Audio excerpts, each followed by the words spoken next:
So the sun was getting closer and closer, and I thought, okay, am I going to vaporize? I'm getting pretty close. But instead of vaporizing, I sort of felt myself pass through a filament. And then I was inside the center of the sun. And inside the center of the sun was the light. And it was warm, and the warmth was love, and the love was warmth. And I just remember being so struck by how wonderful it felt. And then I began to feel that I was being held by a being. I couldn't see them because it was too bright. I felt the being was sort of sitting like on the floor, holding me like an infant and just pouring love into me, just saying, you are so loved, you are so loved, we love you so much. I did not want to move from that state. I just began to feel like I was absorbed in the love, and the love was me. Apropos of nothing, the being said, you can't stay, you're not done yet.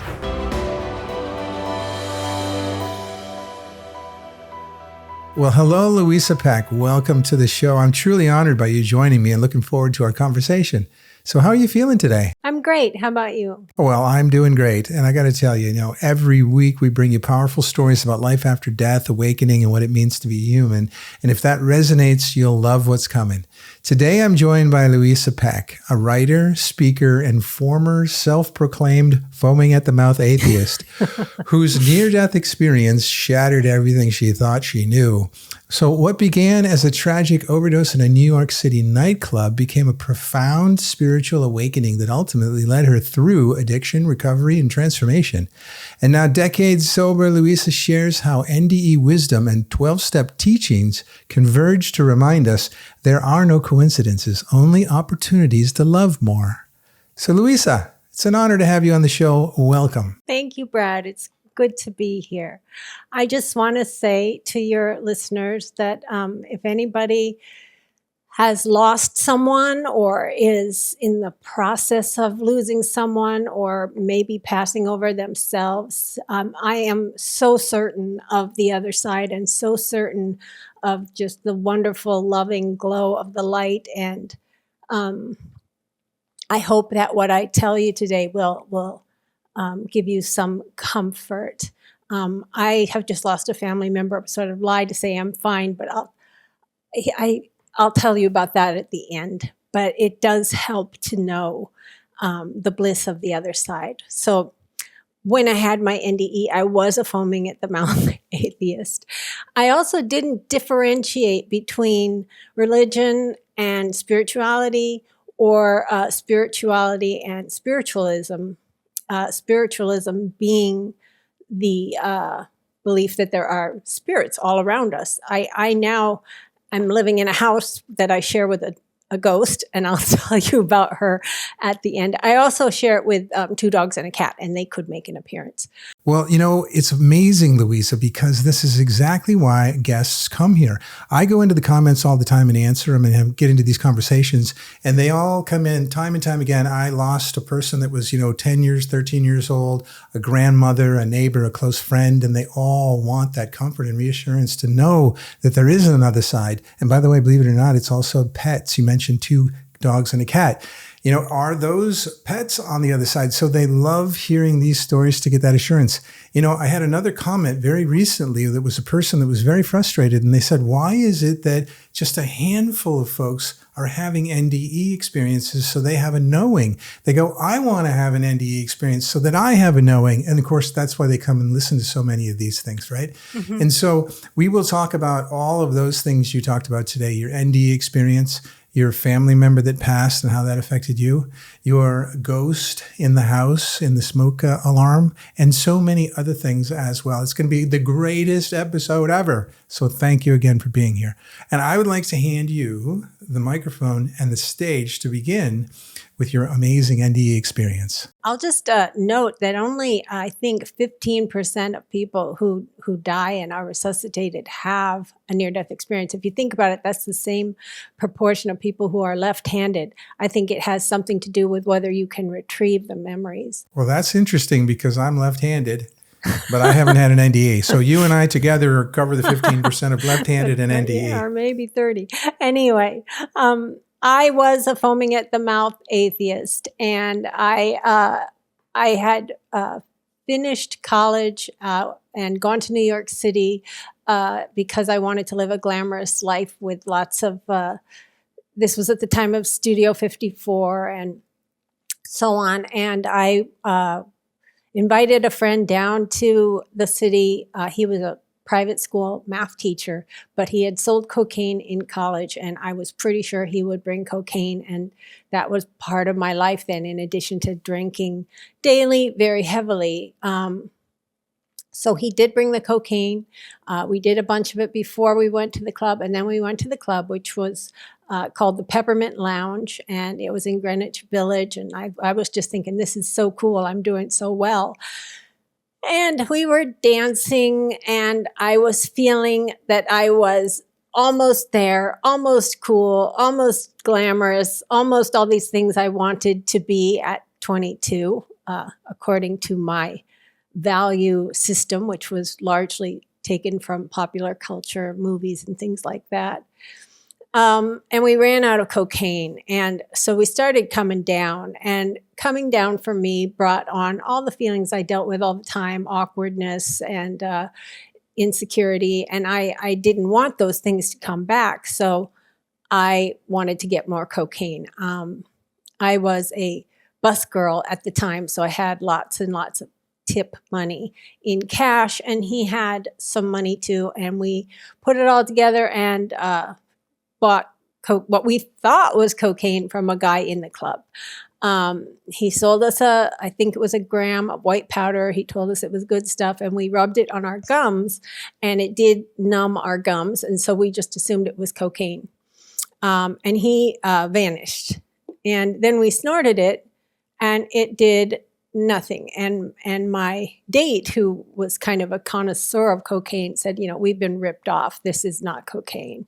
And my hope was that maybe it was just really bad cocaine, and that's why it wasn't doing anything. So I thought, if I snort the whole pile, maybe I will get a little bit high. So I snorted the whole pile. I did not know then, and would not know for many years when I befriended a lot of former drug dealers in Alcoholics Anonymous. They told me that in the 80s it was very common to cut cocaine with lidocaine. Lidocaine is just a simple anesthetic. You've probably had it. Usually it's used topically to numb the skin if you're going to do some kind of superficial stitching or surgery or whatever it is. But if you ingest it systemically, it basically numbs all the nerves that run your body. So all of your autonomic nervous system shuts down, including your heart and your impulse to breathe and everything. So I didn't know that. I thought it was just, I just done a huge pile of crappy cocaine that wasn't doing much. So I started, I went to the bathroom, and on the way there, I began, if you know what I'm talking about, when you're going to faint, you get these little speckles in your peripheral vision. So my heart was beating slower, and I was getting close to fainting, but didn't know it. When I got into the bathroom, it seemed dark in there because my brain just wasn't getting oxygen, and I couldn't read any of the graffiti on the stall. And that's when I began to get afraid, because something was wrong if I couldn't read any of the graffiti. Something was wrong if it was getting dark, and there seemed to be no air in the nightclub. We were on the bottom floor in the basement, and I just thought, there's no air. And I went running out and found my date, and I told him, there's no air, there's no air. I remember breathing really deeply, but just feeling like there was no oxygen in the place, because I could move my lungs, but if your heart is only going, 20 beats a minute, the oxygen's not going to reach your brain. So I was starving for oxygen. He just took me to the bartender, and they both told me to calm down, and bartender gave me a glass of water. I raised it to my mouth just to make them happy, even though it was the last thing I wanted was water. I wanted air. But when I took a sip, that's when, from their perspective, I went into a grand mal seizure, thrashed all around, and went into a cardiac arrest and would not respond to CPR, obviously, because my whole body's full of lidocaine. From my perspective, it seemed like I shot up in the air. It felt like I hit my chin. My very first thought was that I had collapsed and hit my chin on the bar, because I felt an impact under my chin, but it was like a Popeye punch, and it shot me up in the air. And I was shooting up, and I just saw Manhattan kind of receding away below me. And my thought was, thank goodness that's over with. And I didn't just mean the bad situation in the nightclub. I meant that whole silly, ridiculous business of being Louisa, because I had felt I was not doing a good job with it. And I knew as soon as I was shooting into the blue sky that I was not that. I was something much more sort of pure and simple and clean than that. And as I say, though it was night, I shot up into a blue sky, and I was a little ballet dancer at the time, and I had this sense that I could do a back bend and dive as I reached the top of my trajectory. So I did a back bend. It felt really good. It just worked perfectly. And I started diving toward what was beneath me was the ocean, because the continent with Manhattan on it had kind of just moved out of the way. And the ocean was pure blue from horizon to horizon. It was brilliant blue, unpolluted, just perfect. But I was very high, so I had the passing thought, isn't it like concrete, if you hit water from a height? And I just didn't have any fear. I just thought, well, we'll find out. And there's a reason for that there is no fear. If you don't have a body to protect, it serves no purpose, and you just don't have it. So I shot down into the water, and the dive worked perfectly, which is not how it would have been in real life. And I shot down, or I should say physical life, because this was real spirit. I shot down into the water, and I remember seeing the beautiful bubbles rising around me, seeing the beautiful dappling surface, so beautiful. And also thinking, am I going to be able to swim? It's pretty far up there. But again, no fear at all. And next thing I know, I break the surface, and I'm like, well, that worked out. I didn't have to swim at all. And I can see the shore, and I want to be there. And I swam just a little bit, and next thing I know, I'm wading out. And I didn't question these kind of gaps in the action, because it just seemed natural. It just seemed normal. Like, that's where I want to be, so that's where I am. When I was on the shore, I looked down the water, down this way, and I saw a big house up on a mesa.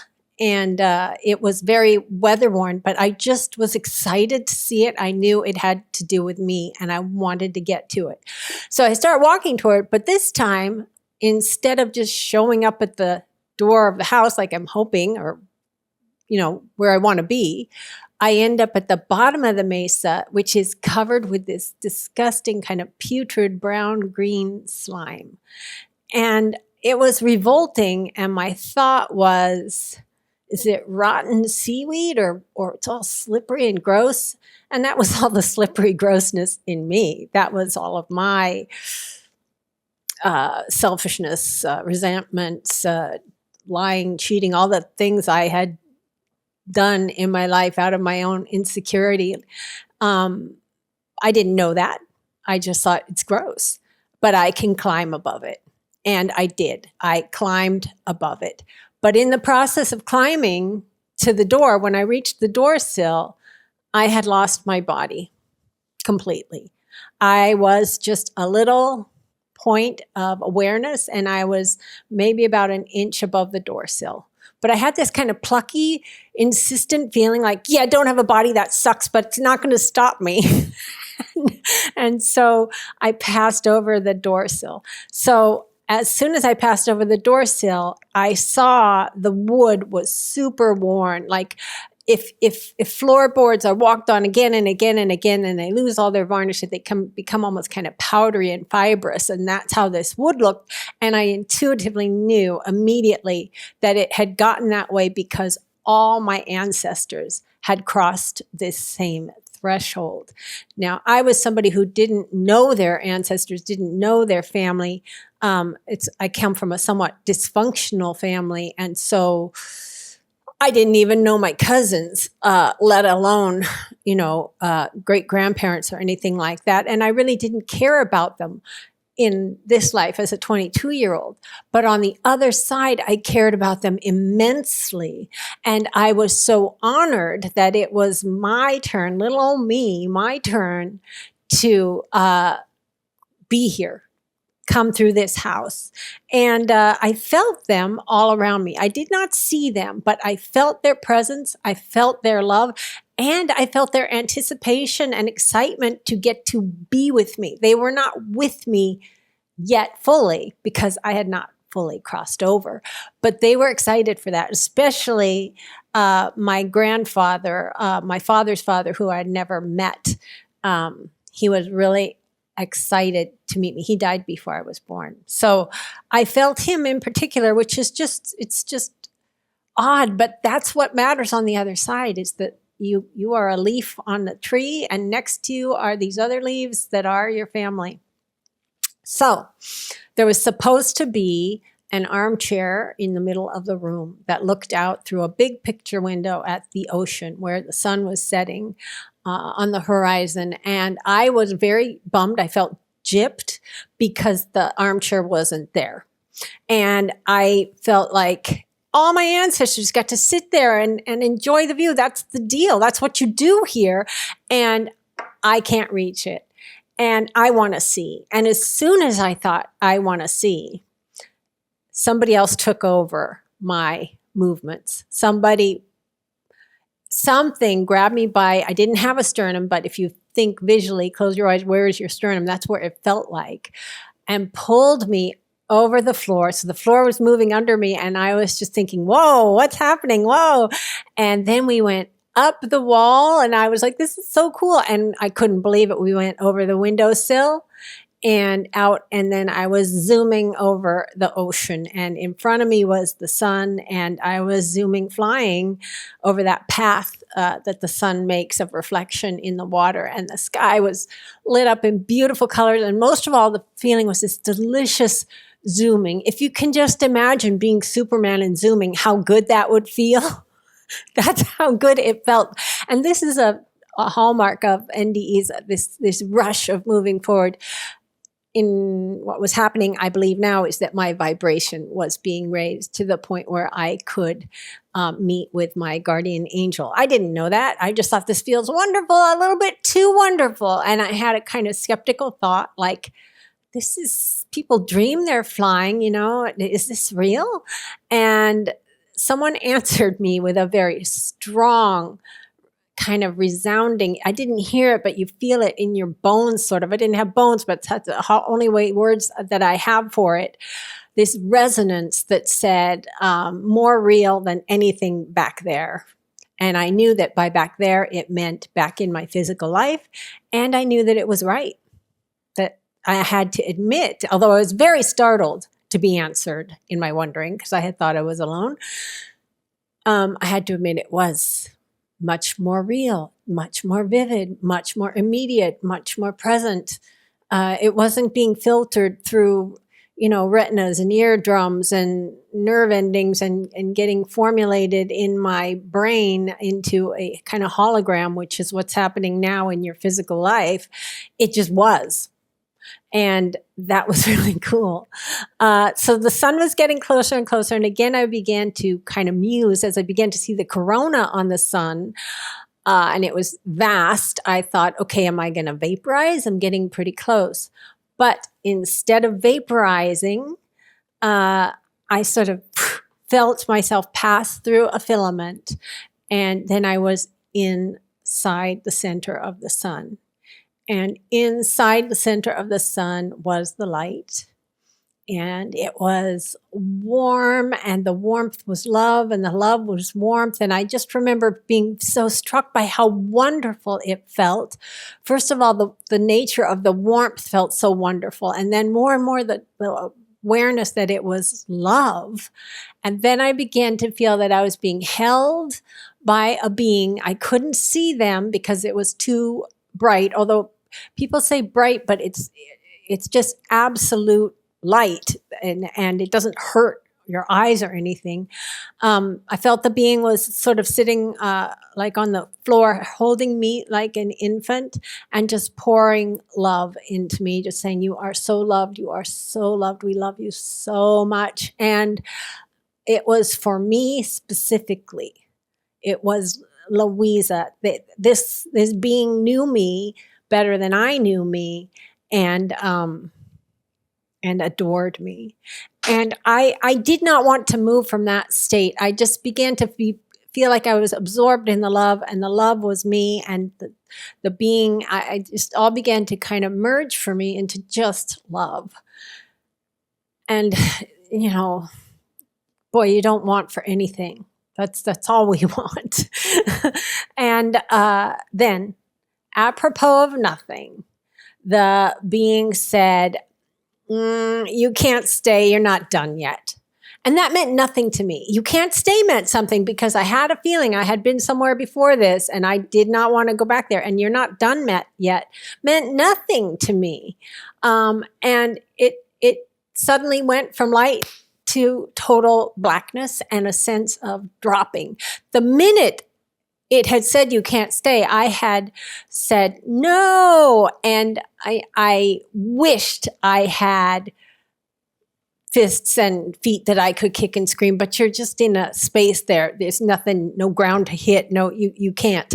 So I just wished I could do that and just throw a huge tantrum and show the spirit that I wasn't going to let them send me back. But I was already dropping. And there was one moment of fear in my whole near-death experience. That was the only moment of fear. And I believe it's because my vibration was coming back down to the point where I could re-enter my body. I had a kind of interim stage where I was seeing in the blackness, these figures. Honey, you can't really be here. I'll maybe have to get rid of him. These chalk figures on the blackboard, and they were kind of animated, and they were doing cartwheels and saying these silly little rhymes. I don't remember the rhymes, but they were like from a children's tale. Okay, somebody's playing with the wire now. You are out of here, buddy. You are going in the other room. I'll be right back. So I was watching these little figures on the blackboard and on the blackness, and they were going on swings, teeter-totters, saying little nonsense rhymes. And I just had this thought that, okay, the light was a million times better than this, but this is a gift that the parent, that's who I thought of it as, that who had been holding me, has given me to kind of help me pass the time until I can go back to the light, because I'm definitely going back. And I thought, I'm just going to watch it like Saturday morning cartoons. I'm just going to sit back and watch this show for however long it takes.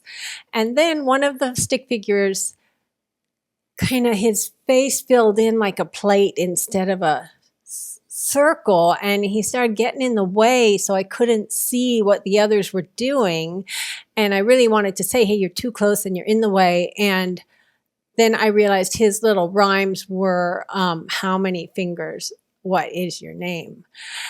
And then I realized, to my utter dismay, utter bummed, disappointed, just crestfallen, horrible feeling, realizing that I was back in the meat puppet was how I thought of it. I was back in this silly animated thing that I didn't want to be in, and I was stuck. And I also felt very much like I was up here and I knew about my body, but I wasn't yet associated with it. So I knew he wanted me to use my mouth, which seemed to me, I can only describe it as if you're in an apartment and you know the garage is the next level down, and you know there's a car in the garage, and somebody wants you to move that car. That's how I felt about moving my tongue in my mouth, completely dissociated from it. But eventually I figured out how to do it. And I said to, and then I said my name. And then I began to realize that I was lying on the floor of the nightclub. I thought they had thrown water on me because I was surrounded by water, but it was sweat. A ton of sweat had come out of me. And I have spoken to people about how could God have gotten all that lidocaine out of me. I snorted the whole pile. It was enough to kill me. The guy had been doing CPR on me for 3 minutes with nothing, and then all of a sudden I was back. They couldn't have gotten all of that lidocaine out of me. So sometimes I wonder if it came out in the sweat, and sometimes I wonder if he just said, okay, lidocaine's gone. I don't know. But I did not go to the hospital because we were sitting outside. I was resuming sort of my own persona, although I was almost childlike. I was almost 5 years old, but I was smoking a cigarette, sitting on the bench in front of it. We were all waiting for the ambulance, but I didn't know that. So the bartender came over. He talked to my friend for a while. And then he came and talked to me, and he said, you were gone for a long time. We kind of thought you weren't coming back. And I realized that this big dramatic thing had happened, that I had died. But to me at 22, it was very embarrassing to think that he had been doing mouth-to-mouth resuscitation on me for that whole time. I just felt embarrassed. And I just kind of said, and plus he was about 30 and balding. And to me, that was just ew. And so the man who saved my life, who gave me the life I have today, I just kind of went, yeah, thanks. And clearly wanted him gone. And I've never seen him or spoken to him again. And I'm hoping one of these days he'll watch a video and realize that I am that bratty 22-year-old. But when I asked my friend, what are we waiting for? He said, the ambulance. And I was like, okay. And then I was like, who's it for? And he's like, for you, you were dead. And he was very upset. And I just thought of my parents and how angry they'd be, how upset they'd be that I was doing cocaine, and if they heard about any of this. And I didn't want to go to the hospital. So I just said, please don't make me. And we jumped in one of the cabs and everybody banged on the back of it, but we just drove away. And back to my apartment. I guess I should jump ahead to the next day. After I had told my roommate the story of what had happened, but I thought I was telling it to her as just an amazing drug trip. I kind of felt like I didn't know cocaine was a hallucinogen, which it's not. It's just a stimulant. But I also didn't know that I had not been given a stimulant. I had been given anesthetic. But I went in the room alone and I wanted to write it down in my journal. But I just was sitting there thinking, I know this really happened. I know this was not a dream, was not a trip, and I just only knew about religion. And I thought, okay, if you really did cross over, I had the concept, I had never heard in 1982 of an NDE, of a near-death experience, but I did know the term other side. And so I thought, if you crossed over to the other side, that means the religious people are right. And there's heaven and hell and Jesus and Mary and I was just like, no, I am not going to become a churchy person. I am not going to become a religious person. So I am going to just decree that this was a brain phenomenon. How about hypoxia? My brain was deprived of oxygen. My heart stopped. So it was kind of shutting down. And the last light to go out was this little ember of love, which seemed enormous at the time. And that was all I was feeling. So there's a lot of times when I'll read articles about brain specialists trying to explain an NDE in terms of brain physiology. And I have even heard someone give the very thing that I made up. However, I decided I was not going to believe it. And that was my will. That was my choice. I kind of felt like, well, what about that time when he said, more real than anything back there, and you knew he was right? And I was like, yeah, never mind about that time. And what about when he said, at that time, I still didn't think it was a he. I just called it the parent. What about when they said, you can't stay and you got to go back. You're not done yet. You're not done yet. What did that mean? And I was just like, never mind about that. Never mind about that. It was just sometimes dreams are funky, and this was a funky hallucination. And so, I'm just not having it. So that was what I decided. And that was what I would have done.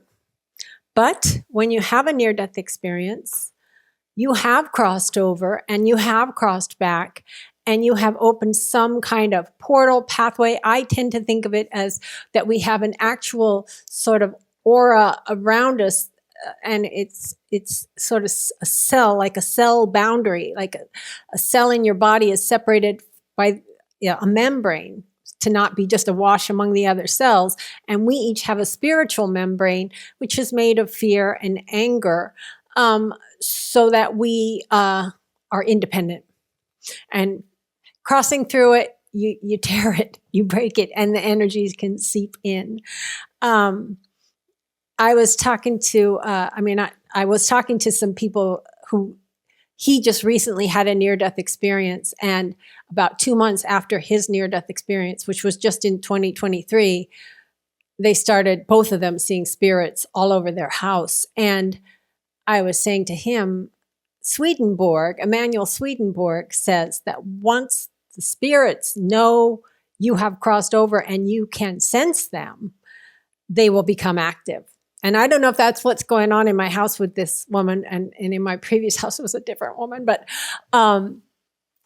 it's an interesting theory. So paranormal after effects, they were few and far between at first. I think I was so closed-minded and resolute that to go back to my old way. But I saw a ghost on a beach where, after he vanished, I went back to look for his tracks, and there were only my tracks on the beach. That was very upsetting. I knew my nephew was going to die. My unborn nephew was going to die. I didn't know how, but the feeling was so strong as the birth approached that it was just unbearable to not tell my brother. And then when my brother called me, I knew before I picked up the phone, off the wall as it was back in those days, that he was calling to say that the baby had died. And I felt so guilty, like, could I have said something? Could I have done something? And then eventually there were a few more, but the one that led to my sobriety, I was still drinking. I had been still lying to people, jumping from one relationship to the next and kind of lining up one before I jettisoned the previous, using people, being selfish, and getting high off of not only alcohol and drugs, but infatuation. I was just leading a terrible life. And by this time I was 34 and still acting as though I were a high school student. I mean, I had been a college professor, but I had not grown up inside at all. And I drove home from a party. I mean, people took my keys away, but I found them. I drove home from this party where I hadn't been able to remain standing. So drunk, couldn't find the ignition. And I lived in unincorporated Thurston County in a log cabin several miles from Olympia. And I was driving on these windy, curvy roads at night, blasting the stereo, smoking cigarettes, just bombed out of my head. And I came to a place where the road narrowed to go over railroad tracks below, and there were all these reflectors. Actually, that's not true. There was only 2 reflectors. To me, being so pie-eyed drunk, there were all these reflectors, a whole bunch of them, because I was seeing I was just seeing a blur of things. And I just thought, I don't want to live. I don't care what happens. I'll just shoot for the middle. And, alcohol brings you to that point where you are so depressed and so sickened by your own behavior that you can't stop. I didn't want to live. So I just shot through it. But then when I got to my house, all of that was kind of gone. And I was just, I got out of the car, I was holding myself up with the car door and thinking, I drive like such a badass when I'm drunk. And then that voice, same voice that had said more real than anything back there, it kind of like, it felt like it shot through me. It felt like lightning. It was so powerful because I was so full of ego and disease of alcoholism and sickness that for my angel to reach me, he had to kind of yell, right? And so what he yelled was, this is the last time I can help you, and you do know right from wrong. And I felt those, it's like somebody just took your, you know how they put slides in sometimes and it goes like people who've seen physical slides. A lot of you haven't seen that, but that was what it felt like. These thoughts came in and just, they weren't my thoughts. They weren't what I wanted to think. And I was like, what happened? And I remember that so clearly. I remember the railroad track thing so clearly, but I woke up the next morning and I had made a huge mess with the oatmeal and left the milk out, all these things in a blackout because I was blackout drunk. And the time that my angel was with me, I could remember because spiritual memories are different than just regular physical brain memories. That's why I can remember my NDE so clearly, and it's been 43 years. But I didn't get sober for a month, but just try getting wasted when somebody has told you you do know right from wrong. You know, those words just kept coming back to me, and I did know what I was doing was wrong. And so on January 29th, 1995, I went to my first AA meeting, and I haven't had a drink since. And life has gotten more and more wonderful. And I have to say, it has been teamwork between my angel and the people who come into AA, who are also mouthpieces of angels and spirits. And from them, I learned all the important things I had not learned from my family about the most important thing being love and tolerance for others and not trying to beat everybody and be better than everybody, but just, you know, in AA, we like to say, you know, just be a worker among workers and, you know, just be an alcoholic among alcoholics. Like you don't have to win, which is all my parents had taught me. Win, be better. And, but it has been a whole change. Meanwhile, the paranormal events kept coming. There was one when my sister was dying where I could perceive the ancestors coming to take her, but she was afraid. And the voice told me, you have to tell her about the light. And I did go to her and describe the light to her. And then 20 minutes later, she hemorrhaged and died. And I was very freaked out by that. But then she came to me and filled me with the light, and I could feel her love unmistakably. And she was so happy to be free of that body. And she told me a specific message to tell to her youngest son, who was only 2, because she knew nobody would talk to him. And these things keep going. I mean, I have so many anecdotes. If you want to hear about the depths of my alcoholism, this is a long, long book, written actually before I understood my near-death experience completely. It's about how I became alcoholic, how bad it got, and then how I got well. It's really, if you want to understand alcoholism, not near-death experience. And then this is a book that's called Die Hard Atheist, and it is about my fight to not believe in the spirit realm and just being overwhelmed by the evidence again and again. I was the kind of person that when a paranormal event would happen, I would know it was real. I would know this is happening. I just read my friend's mind. I just wrote the woman's name down before she said it. Whatever it was. And then later I would just try to explain it away somehow. Even if it wasn't really explainable, I would just, again, do that. Never mind about that. Until they got so blatant and so powerful that I had no choice but to acknowledge. And then after the last one, it was so weird. I had read my friend's mind across the parking lot and had seen his vision of his wife naked in a 4-poster bed. I went into Home Depot. He came the other way. He asked how I was, and I asked how he was, and he said, oh, wow, we just sent the kids to grandma's and got a bed and breakfast, and it was much needed. And I just couldn't say to him, I know, I saw your wife. That looked pretty hot. I was just so mortified with embarrassment that I had read his mind across the parking lot. He was a painter, too, so he was thinking of painting her. He's told me since.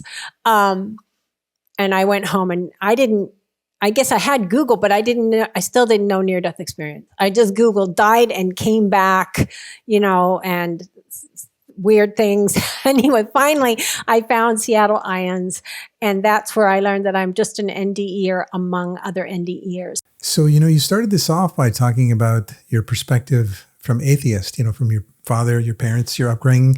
Where are you now with that? What is in your life as far as religion or spirituality or church or meditation? I kind of resonate with Swedenborg to some extent in that I know I have an angel and he talks to me. And during the pandemic, I said, I can't keep calling you angel. I need a name.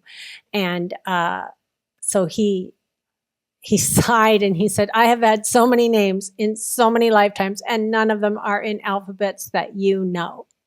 And I hadn't thought of that, but I said, just give me one. And I went down and I meditated, and he showed me an I and a G next to it in space. And I went, I don't know an Ig name. All I know is Iggy Pop.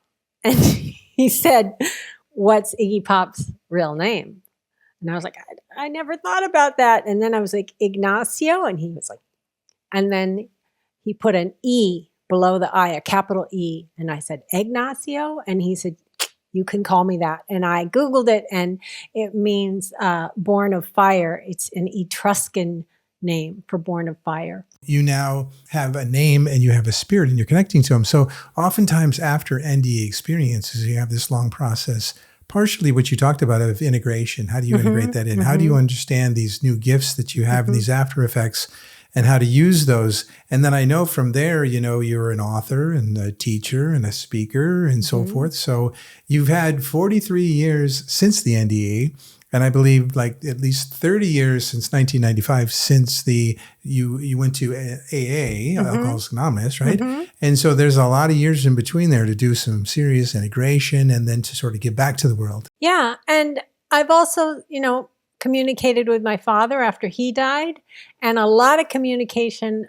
So my boyfriend, I had to leave because he relapsed alcoholically, and he died of alcoholism in 2023. And he has been in touch with me a lot.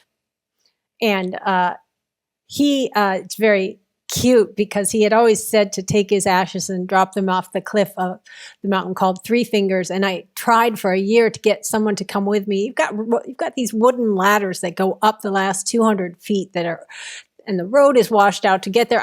No one would come with me, and I couldn't go alone. So I took them up a mountain that he climbed very often. Even though it's popular in summer, he used to go up it in winter. It's in near Seattle. It's called Mount Pilchuck. And I took his ashes up there and scattered them. And when I was getting close to my car, I looked at my phone, and it was all just blue and pink. Blue and pink. And I thought, what did I do to my phone? Is there a setting for blue and pink only? And I couldn't find it, so I restarted it. But I thought, I wonder if that's him. And then I restarted it. Everything was fine. I was driving home along this Highway 9, and it said at the next roundabout, take a left. And I was like, why would I do that? And why is no one else doing that? And I thought, well, it must be some traffic jam up ahead, and it's trying to route me around it. So I took a left, only to find myself in the town where my ex-boyfriend had lived his life. And to find that Google Maps was advising me to go 25 miles an hour down to the lakefront and then drive around the lakefront at 15 miles an hour. And I said, honey, this is you. I know this is you. And I don't have time for this. I have an appointment at 4:00. And then he was just giddy and I could feel what fun he was having. He took the emblem that is me on the Google Maps and he made it jump over here and then jump over there and then jump. And the Google Maps lady was trying to say, take a U-turn, turn left. When you reach, go. And like, it was just going over. I have some screenshots from it. Not that I took at the time because I was just too blown away at the time, but you can look at your Google Maps history. And so there are times when it shows that I went in this knot. and then I told him, I said, now I'm lost. I don't even know where to go. And I felt him so clearly say, you don't need that thing, which is very much how he was in real life. And he's communicated other things to me as well. But that was the coolest. Also, because I had been so hopeless about getting to my appointment on time, and somehow all the lights were green, and there was this parking space right in front of the hospital door, and that door had been locked since COVID, but it was open that day, and I just waltzed right in and was 4:00, boom, there I was. And I feel he did that for me. There's a lot of interesting instances where the spirits can influence electronics. When I bought this house a year ago, and the master bedroom, that's the door to the master bedroom. And it's very nice, it's very big. I had my bed in there at first, but I could just feel the woman who lived here alone for, I think, 5 years after her husband died. I could feel her in there and I just felt uncomfortable. So I moved to a different room. I was writing an email to my friend Trisha Barker, and I just decided to tell her about this. And so I described, that I couldn't stay there because of this woman's presence and how much I thought she loved the house and that she just didn't want to leave. And when I hit send on the laptop, there was a smoke detector up here above her door where now there is nothing but wires above that painting there. I don't know if you can see.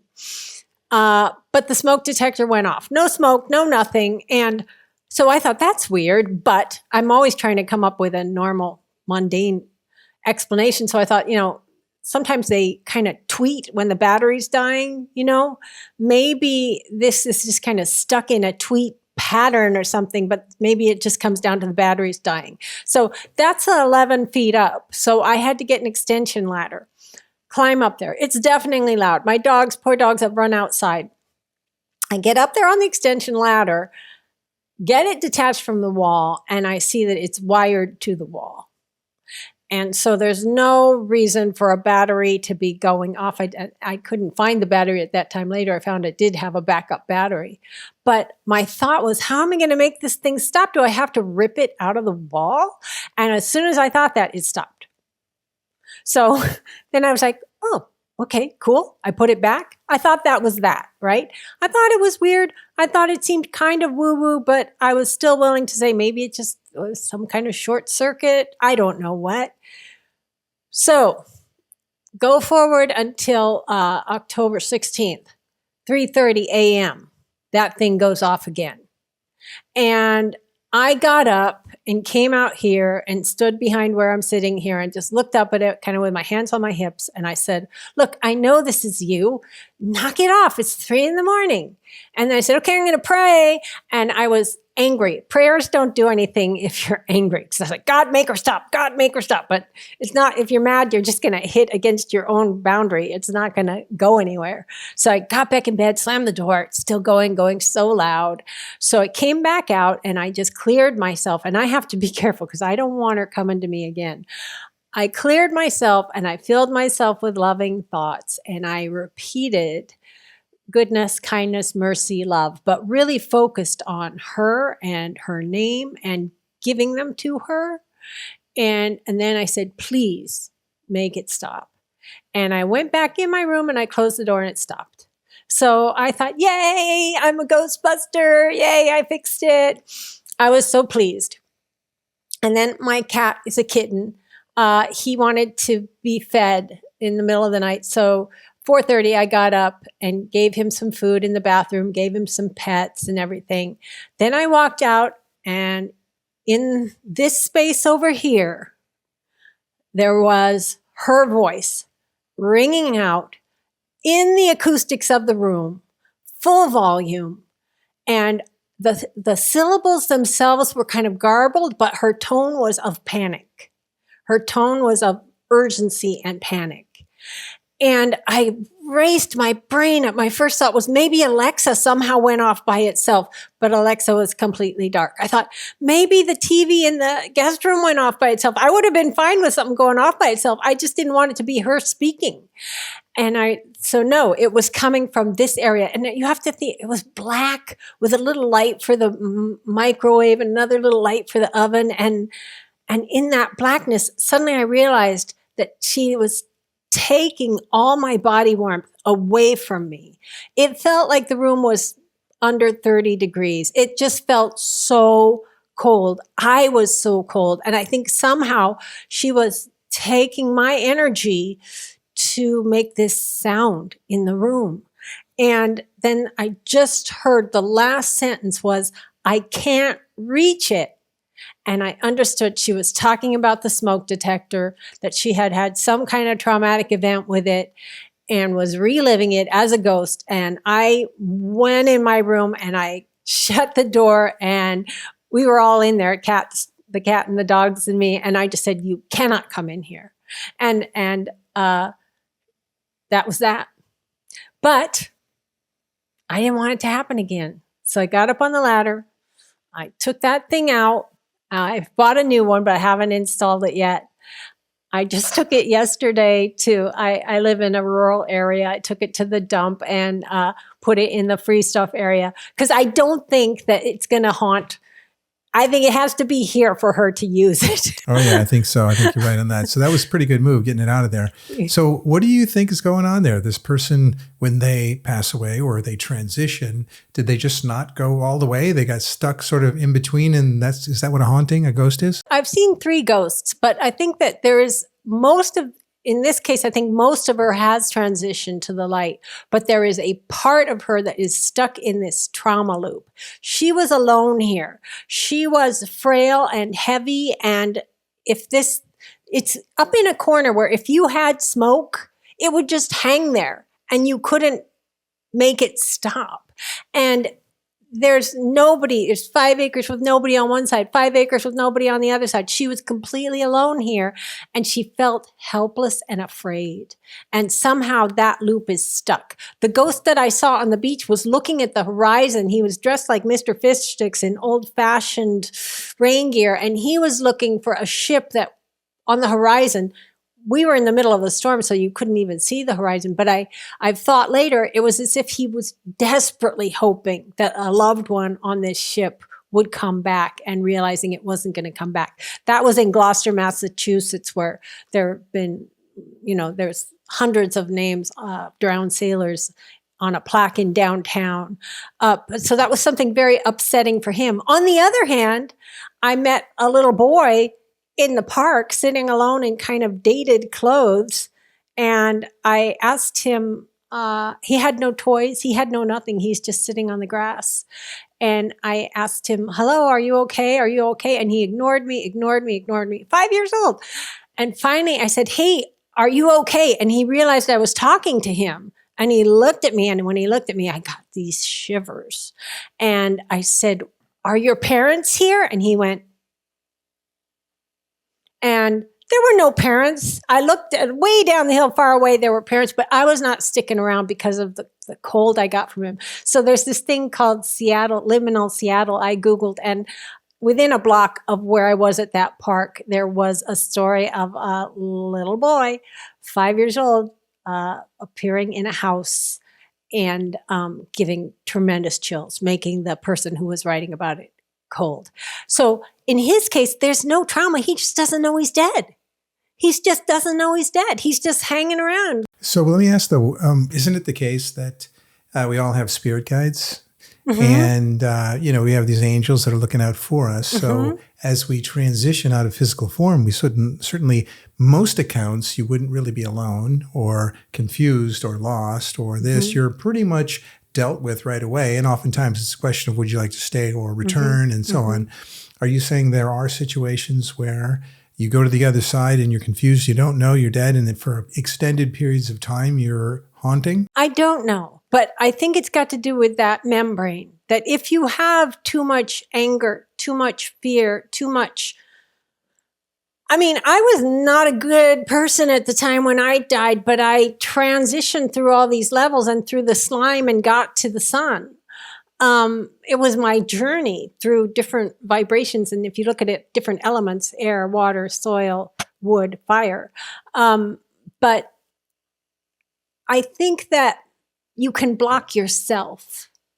But I also think there's such a thing as just a trauma echo that stays, even if the person, this was a good woman, the woman who lived here. So that's why I think she has mostly transitioned, but that trauma loop was still playing. I'm not an expert. So you were asking me about religion. I really don't adhere to any kind of religion, but I know that my Ignacio guy is a spirit who kind of graduated from living. He is wise and he is love and he is basically an extension of God, you know?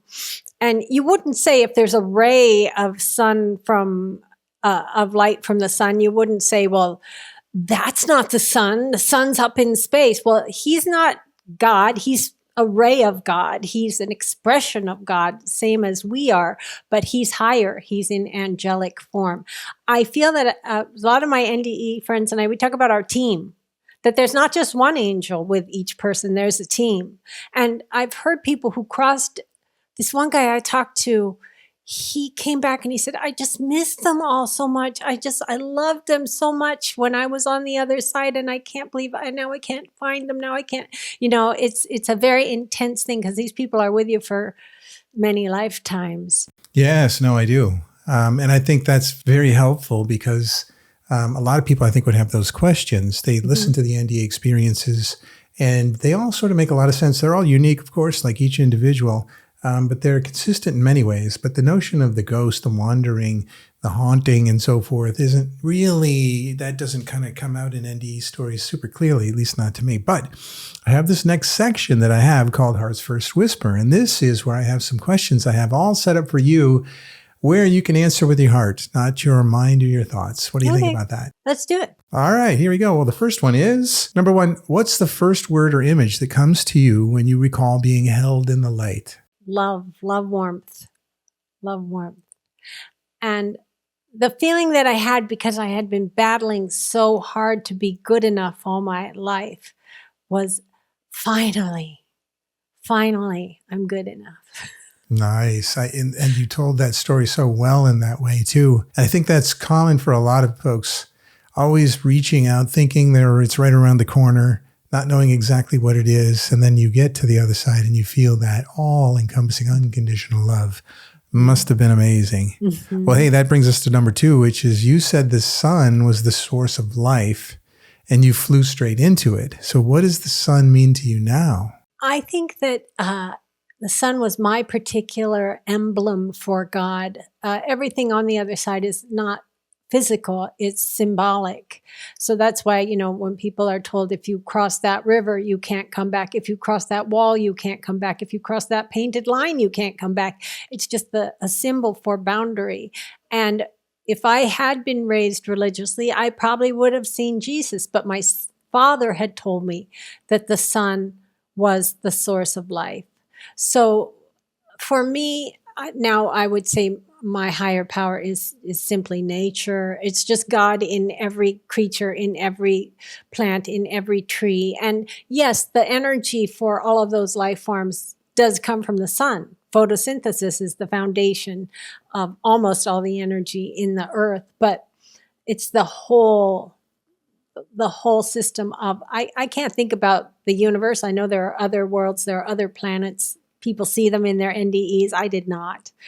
But for me, it is the love that animates every living thing is my God. Very much so, yes. And, we always feel that sun is the power and the energy that really animates the physical forms here on this earthly plane. And so, It's interesting when you go outside of your body, you can go straight into it and you can figure out what it maybe really is.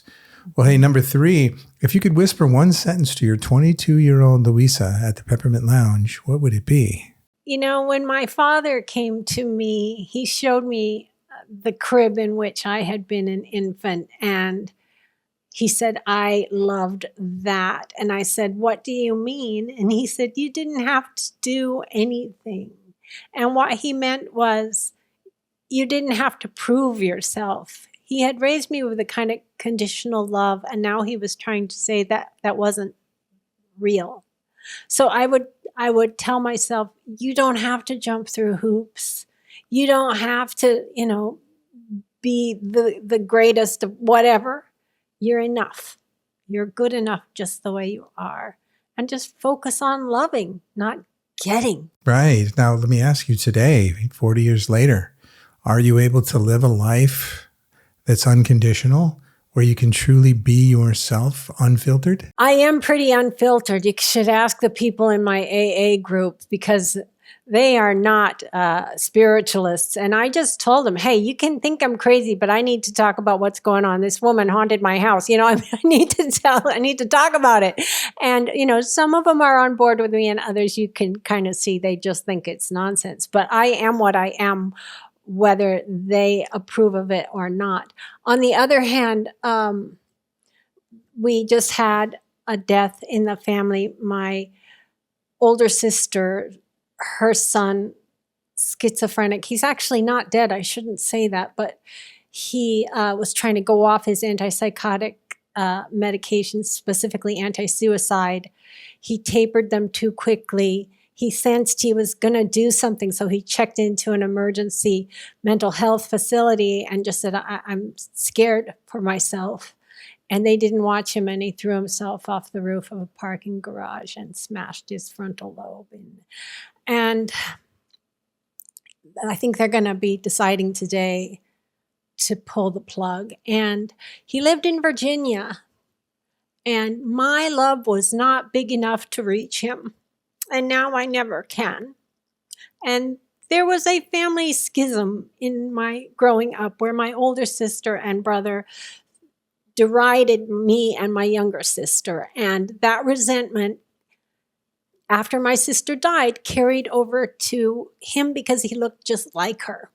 And I felt the same superior vibe off him somehow. And I'm fucking 65 years old. And I am feeling now I have lost the chance to love this young man.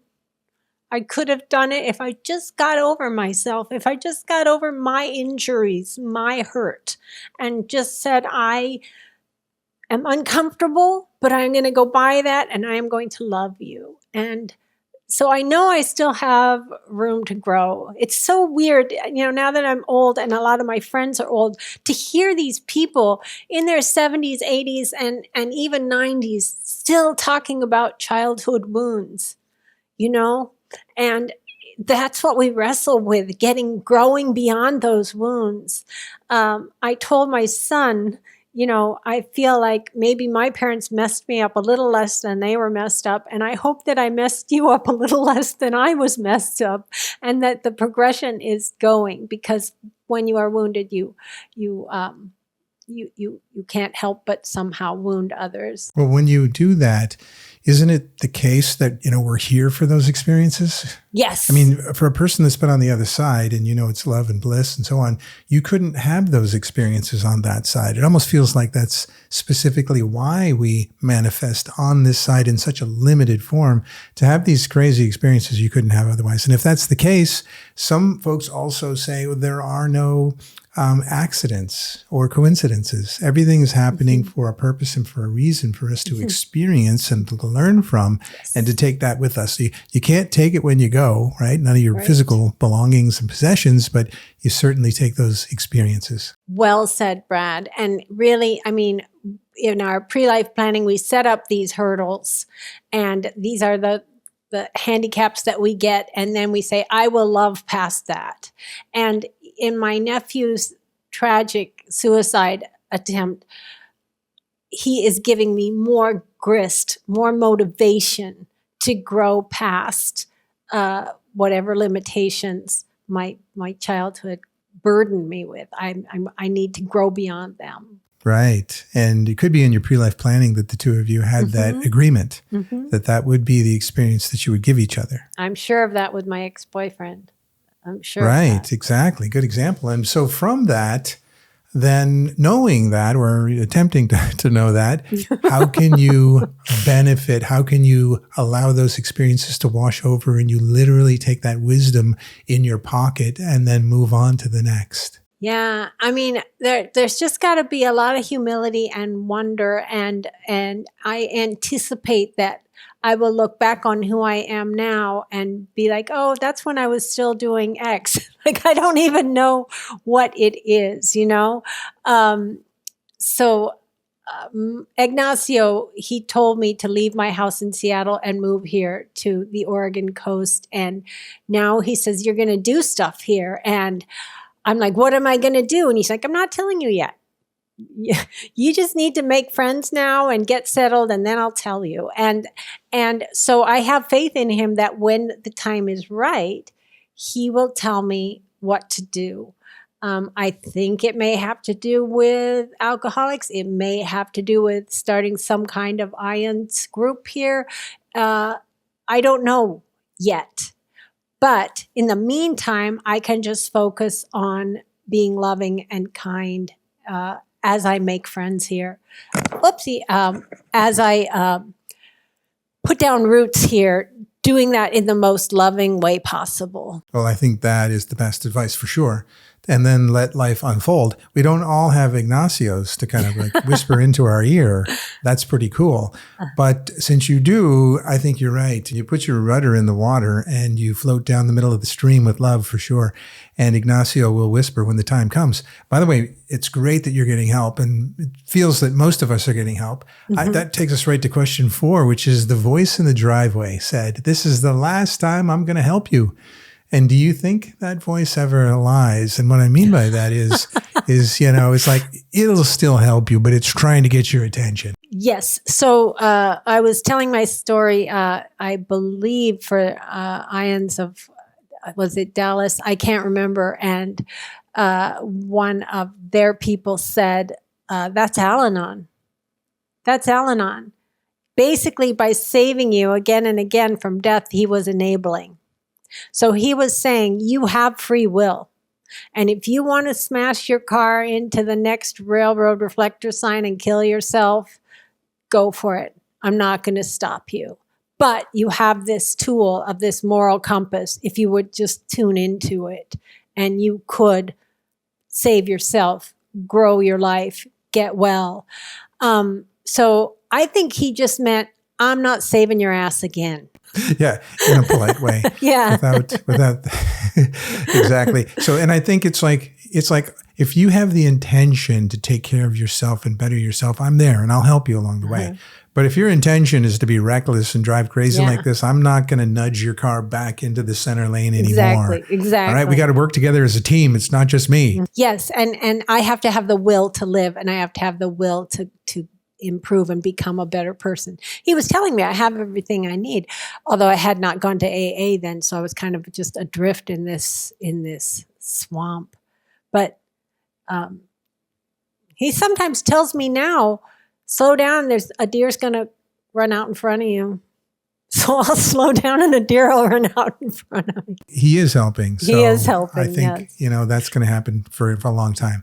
Well, brings us to number 5, which is, you once said, everything here is manual again about reentry. And what's one thing you now do with spiritual awareness, not just manually? Hearing and listening to Ignacio. I don't resist. So he told me, you got to stop at that barn down the road and get a kitten. And I was like, I don't know cats. I only have dogs. And so I wrote a sign that said, do you have kittens? And I went down to put it up. One thing led to another. The kitten that I have found me, wouldn't get out from under my feet, chased after me and got too close to the road. So I picked him up even though he had cow poop on him, and he started purring and I was a goner. So I didn't plan manually, I'm going to get a cat and go through the steps. I tried once in Seattle after my dog died, and I didn't think I could handle having another dog, but nothing would work. Here, it was almost like, even though I was scared to do what he said, I just made the sign and went to the barn and ended up with this wonderful new spirit in my life who's teaching me about cats. Wow. So there you go. That was sort of automated, and that was the world flowing, and you flowed with it. Mm-hmm. And what do you think in general? There's a lot of folks that watch these videos that are happy, loving pet owners. Mm-hmm. What do you think the relationship with dogs and cats and domestic animals are? What's the purpose, and what's the value and the takeaway? Well, I have interviewed NDEers for the Seattle Ions newsletter who have not gotten so far that they were reunited with their pets, but Maureen Bell saw her animals waiting to greet her had she gone all the way over. She had horses and, dogs and cats and everything. And I think that spirit can go into any form. And so I feel that my animals are spiritual beings. And after having listened to the telepathy tapes about, there's a section in that on animal telepathy. And now I practice that with my pets. When I'm leaving the house, I tell them, I'm not going to be back for a long time. It's going to be starting to get dark. It's going to be like 4 o'clock. And then I'll think about 4 o'clock starting to get dark. And I'm like, that's when I'll be back. And I can tell they pick it up. They know, so I just feel like all of my animals are still with me. They're part of my team. And at the same time, it's not like once you take one incarnation, that's what you stay. But there are somehow parts of it can stay. And so my animals have moved on, and maybe they're human now. Maybe they are lizards now. I don't know, but they have moved on. But my memory of them, my love for them keeps alive some vestige of them that is still loving me. Right. And you've gained experiences from your nephew, from your family, from your friends. And I would imagine you could also characterize the benefits that you've gained from the relationships with the pets. Yeah, they're all I've got now. I'm enjoying living alone, but I have to have a little family, and seeing the dynamics among them. One of the dogs will play with the cat. The other dog doesn't like to play with the cat. And so just seeing all of these interactions among them, and I'm the referee, it amuses me to no end. Wow. Yeah. Well, you got a lot of pet lovers enjoying that part of the segment for sure. Mm-hmm. And this takes us to our final question, number 6, which is, if the light sent you back just to deliver one sentence to humanity, what would that sentence be? Love with everything you've got. People don't love as hard as they can. We hold it back out of some kind of fear. There is goodness in every human being, whether they're a stranger or not. And if you have faith in that goodness, you can look into someone's eyes and know their whole life in a second and just love them for their courage and their dignity and their uniqueness. Yeah, it seems very often the overriding theme is certainly love. And it feels like it's easier to know that the way you know that based on your experience on the other side. Mm-hmm. Before you'd gone, it might not have been so clear. Someone might have told you, you might have tried to sort of agree. The experience solidified it. Before my experience, I was, I'm cooler than you, biatch. And then for many years after my experience, while I was denying it, I was still all about ego, all about whatever I decided made me better than you. And then it took, as I said, that integration of Ignacio steering me towards love, AA steering me towards love, to finally opened my heart. It opened stage by stage. You know, Brené Brown talks about open-hearted people. And it's just a matter of knowing that you are enough, you have enough, you don't need anything from this person, but you are able to channel love to them without caring how they respond to it. That's right. Unconditional, without an expectation of anything in return. Well, Louisa, this has been a fantastic podcast. Now, is there any way to wrap this up? Do you have one final thought for the folks that are listening and watching? I'll give you an email. I don't charge anything for an answer. I don't, consider myself any kind of life coach. But if people have questions or problems or pains they need to tell me about, it might take me a while, but I will write you back. Excellent. All right. So we'll put that down in the description below for sure. And then tell us more then about your book and your services again. Well, at this time, the book is only available on Amazon. I'm in the process of trying to get an audio book made. I have a blog that I've been writing for 20 years on alcoholism. It's called aspiritualevolution.net, all one word. And there are 500 blogs there on everything you can think of about alcoholism. And I have a YouTube channel, but a lot of it is mountain climbing because I was a mountain climber, and exercising. I just ran a quarter marathon day before yesterday at 65. So it's just kind of, and then I've got some NDE stuff on there also. Well, good. We'll share the book for sure and the Amazon link. I don't post to it very often, but I have Louisa Peck NDE Instagram. So primarily, it's if folks want to reach out, they should just send you an email. Yeah. And then they can also order your book. Yeah. Very good. All right. Well, that is a wonderful end to a fabulous podcast. Thank you so much. Louisa, thank you for taking us from the dance floors of New York to the threshold of the light, and for showing how even rebellion and resistance can be part of the soul's journey home, for sure. You know, your story reminds us that grace never gives up, even when we do. So we will share the email address that you talked about and then the link to your book as well, because I know folks will love it. So thank you for sharing your truth and your transformation and the light that called you back. Thank you. Beautiful. Well, hey, to our listeners, if Louisa's insights moved you, please like, subscribe, and share. If you haven't subscribed already, click that button. It's a great way to get all our future episodes in your inbox. And make sure you leave a note. I go into the comments and I reply to every one of them. I love those conversations. All right. And if you know someone that could use a little light today, make sure you pass this along. I think they'll enjoy.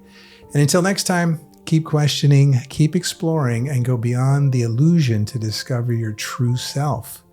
Take care, everyone, and bye for now.